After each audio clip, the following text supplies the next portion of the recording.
Hello दोस्तों, नमस्कार। आपके सामने आज फिर से एक नई टॉपिक लेकर के आ गया हूं और हम लोगों ने अभी तक प्राइमरी हेल्पिंग वर्ब पढ़ा था, उसी का जो अगला भाग है आज हम मॉडल पढ़ेंगे। लेकिन दोस्तों शुरू करने से पहले आपको बता दूं कि वीडियो को आप देखते रहिए और चैनल को सब्सक्राइब जरूर कर लीजिए, साथ ही साथ वीडियो को लाइक करते रहिए और शेयर भी करते रहिए। तो आइए पढ़ते हैं आज हम मॉडल। दोस्तों मॉडल जो है ये प्राइमरी हेल्पिंग वर्ब का ही एक हिस्सा है, लेकिन ये कुछ अलग कैरेक्टरिस्टिक्स रखता है, इसी के चलते हम मॉडल को अलग पढ़ते हैं। स्पेलिंग पे जरूर ध्यान दीजिएगा, ठीक है।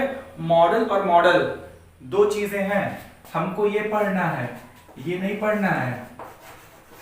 खूब स्पेलिंग मिस्टेक करते हैं आप लोग, है ना। लिखना हुआ मॉडल क्या लिख दिए, मॉडल, है ना। इस मॉडल का क्या मतलब होता है, इस मॉडल का मतलब होता है प्रारूप, ठीक है। और जो रैंप वॉक करते हैं बॉलीवुड में उसको भी मॉडल बोलते हैं, ठीक है। ये वाला मॉडल हमको पढ़ना है, ये वाला मॉडल नहीं पढ़ना है, ठीक है। तो आइए हम अपने मॉडल को पढ़ते हैं, मॉडल को छोड़ करके अपने मॉडल को पढ़ते हैं। दोस्तों जो मॉडल आया ये आया मूड या मोड से। दोनों शब्दों से आप लोग फैमिलियर हैं, भली भांति परिचित हैं। मूड की जब बात आती है तो आप कहते नहीं आज पढ़ने का मूड नहीं है, तो मूड मतलब क्या होता है, मूड मतलब हो गया मेंटल कंडीशन, है ना। मोड की जब बात आती है तो आप कहते हैं जरा फोन को फ्लाइट मोड पे डाल दो या साइलेंट मोड पे डाल दो। इस मोड का क्या मतलब हो गया, इस मोड का मतलब हो गया फिजिकल कंडीशन, है ना। मतलब मूड का मतलब मेंटल कंडीशन, मोड का मतलब फिजिकल कंडीशन। यानी कि मॉडल ऐसे वर्ब्स होते हैं जो शो करते हैं मेंटल कंडीशन को या फिजिकल कंडीशन को। किसके मेंटल या फिजिकल कंडीशन को शो करते हैं, ये शो करते हैं आपके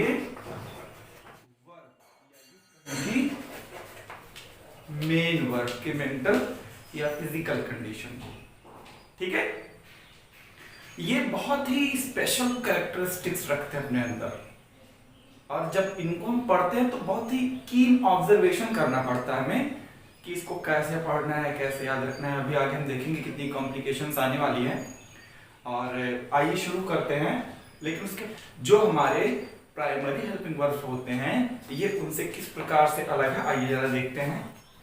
दोस्तों अगर आपने प्राइमरी हेल्पिंग वर्ब पढ़ा होगा, वो चाहे बी फॉर्म रहा हो, चाहे डू रहा हो, चाहे हैव रहा हो, चलिए लिखते चलते हैं।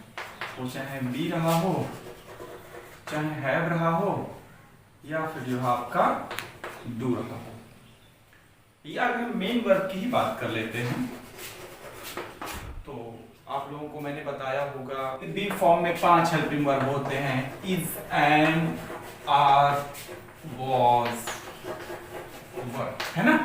ऐसे मैंने बताया रहा होगा हैज, हैव और हैड। उसी प्रकार से डू, डज और डिड। मैंने आपको बताया होगा कि इज, एम, आर का यूज प्रेजेंट टेंस में करते हैं, वॉज, वर का यूज पास्ट में करते हैं, हैज, हैड का परफेक्ट कॉन्टिन्यूअस में करते हैं, या हैड का पास्ट परफेक्ट या पास्ट परफेक्ट कॉन्टिन्यूअस में करते हैं। ऐसे मैंने बताया होगा। मेरा कहने का ये मतलब है कि मैंने आपको बताया होगा कि ये जो तीनों फॉर्म होते हैं इनका जो हम यूज करते हैं वो अलग अलग टेंसेस में करते हैं, और साथ ही साथ अलग अलग तरह के सब्जेक्ट के साथ करते हैं। जैसे फॉर एग्जाम्पल अगर मैंने बात किया इज, एम, आर का, तो मैंने आपको बताया था कि जो इज का यूज होता है वो होता है third person singular number subject के साथ में। Third person singular number subject जैसे ही, शी, इट या कोई भी प्रॉपर नाउन। उसी प्रकार से मैंने बताया होगा आपको कि एम का जो यूज होता है वो सिर्फ और सिर्फ आई के साथ में होता है, जो कि first person singular number subject होता है ना। तो जैसे आई के साथ, है ना। या आर का यूज मैंने बताया होगा कि फर्स्ट पर्सन सिंगुलर नंबर और third person singular number subject को छोड़ करके बाकी सभी के साथ होता है। इन द सेम वे मैंने आपको बताया होगा कि वॉज का जो यूज होता है वो थर्ड पर्सन सिंगुलर नंबर के साथ होता है और बाकी सभी के साथ वर का यूज होता है। कहने का मतलब ये कि जितने वर्ब्स उतने वेरिएशंस या उतनी कंडीशन लग जाती है कि आप इस वर्ब का यूज इस सब्जेक्ट के साथ करोगे, इस वर्ब का यूज आप इस टेंस में करोगे।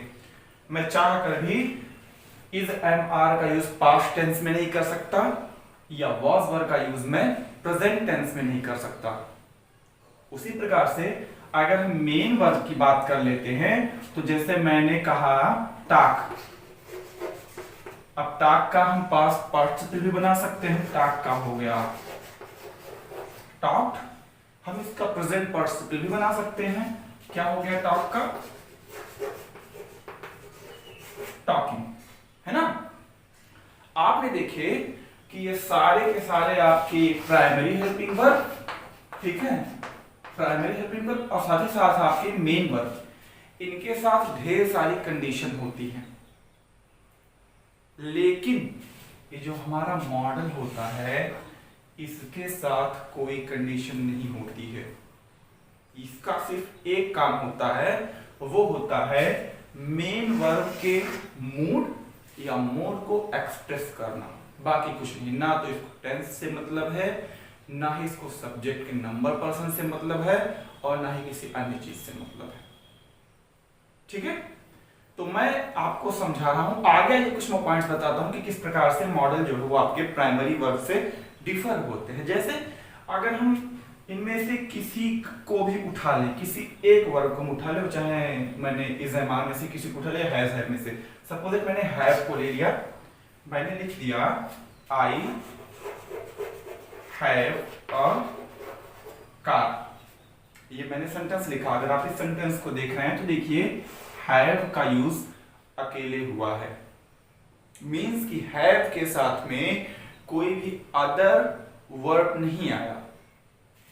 एक और सेंटेंस लिख देता हूं, I have done my work. दोनों सेंटेंसेस को देख लीजिए। ये जो आपका पहला सेंटेंस है ना, इसमें जो हैव है ये आपके मेन वर्ब की तरह फंक्शन कर रहा है, जबकि नीचे वाले सेंटेंस में ये हेल्पिंग वर्ब की तरह फंक्शन कर रहा है ना। दोनों सेंटेंस को देख लीजिए। जबकि अगर हम किसी मेन वर्ब को ले लेते हैं तो जैसे मैंने कहा कि he reads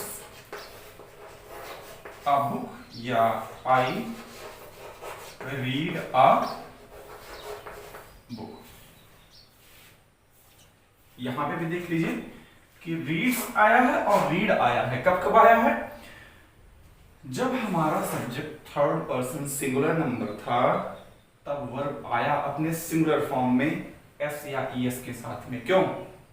in the same way जब हमारा subject first person singular number था, या यहां पे हम कह दें कि थर्ड पर्सन प्लूरल नंबर था, THEY, third person plural number था, तब क्या हुआ? तब वर्ब भी हमारा जो है वो प्लूरल हो गया।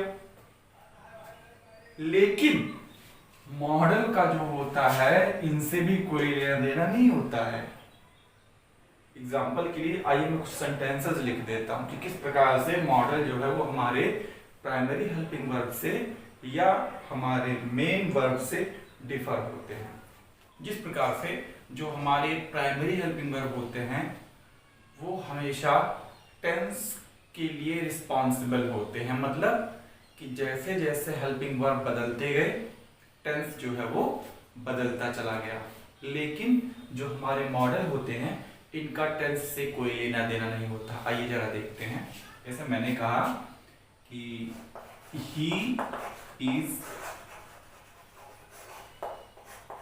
गोइंग टू स्कूल, यहां पे सेंटेंस को आप देख लीजिए तो आपका जो प्राइमरी हेल्पिंग वर्ब इज है ये मेन वर्ब गोइंग के साथ में आया हुआ है, आईटी फॉर्म लगा हुआ है जो शो कर रहा है कि सेंटेंस प्रेजेंट कॉन्टिन्यूअस है। लेकिन अगर यही इसके नीचे में लिख दिया he was going to school, तब क्या हो जाएगा?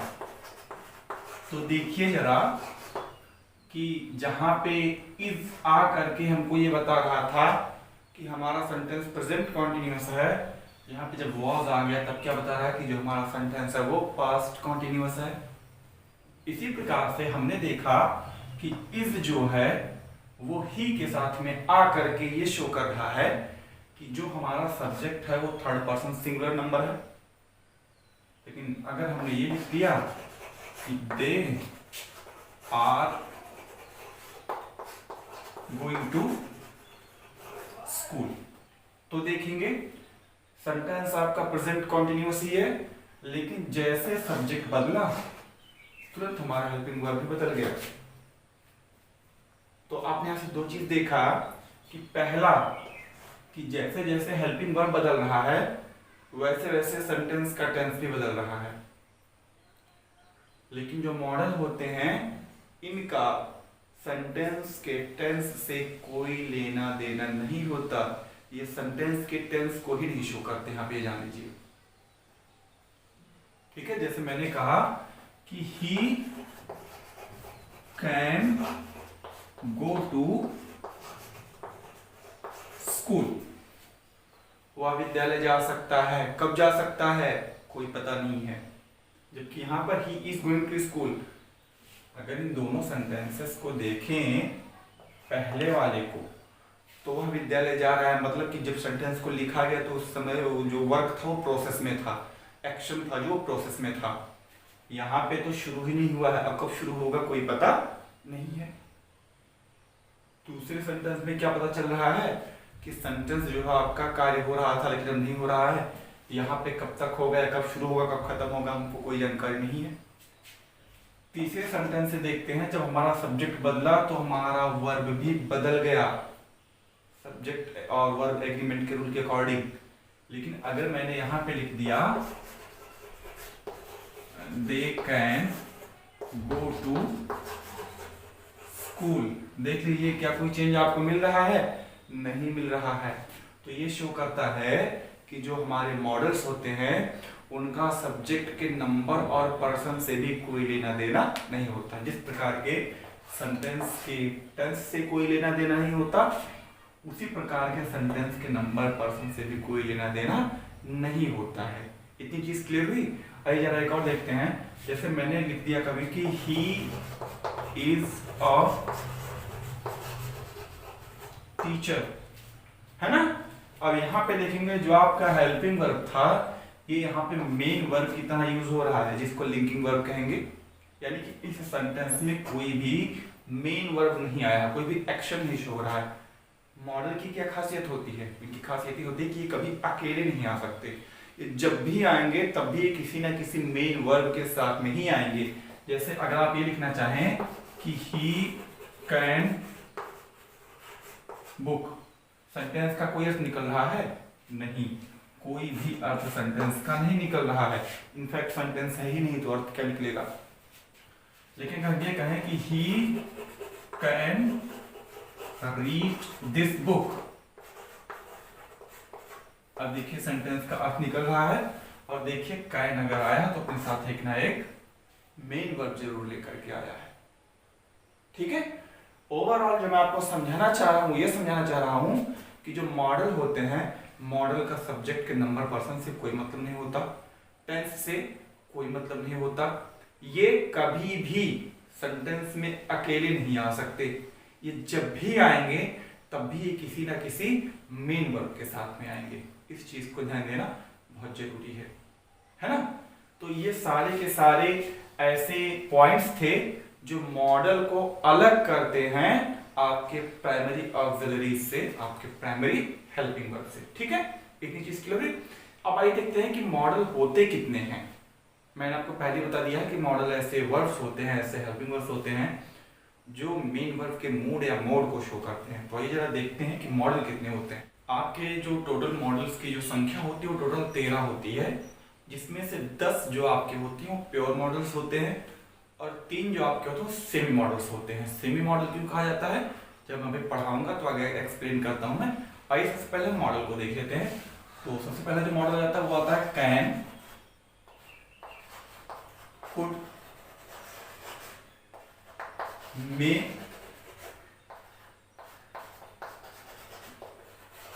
Might, shall, should, will, would, must, ought to,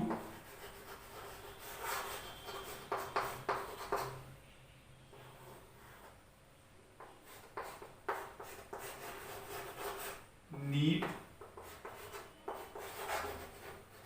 dare और used to।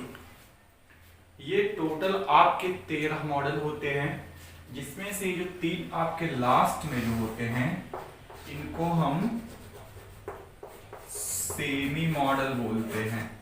सेमी माने क्या होता है? आधा, है ना। चलिए एक्सप्लेनेशन आपको दे ही देता हूं। इनको इसलिए सेमी मॉडल कहा जाता है क्योंकि ये कभी कभी मेन वर्ब की तरह भी बिहेव करने लगते हैं, इसीलिए इनको आधा मॉडल बोला जाता है। जब मन होता है इनका किसी किसी कंडीशन में ये पूरे जो है आपके मेन वर्ब की तरह बिहेव करने लगेंगे, और जब तब होगा तो कभी कभी ये मॉडल की तरह बिहेव करने लगते हैं। जब इसको पढ़ेंगे तो आगे एक्सप्लेन करते हैं। तो दोस्तों आज के लिए बस इतना ही। आई होप कि वीडियो आपको पसंद आई होगी। दोस्तों वीडियो को देखते रहिए, ढेर सारा प्यार देते रहिए। आगे के जो मॉडल्स हैं उसको हम अगली वीडियो में अपलोड करते हैं। तब तक के लिए आप वीडियो को देखते रहिए, खूब ढेर सारा शेयर कीजिए, खूब ढेर सारा प्यार दीजिए वीडियो को।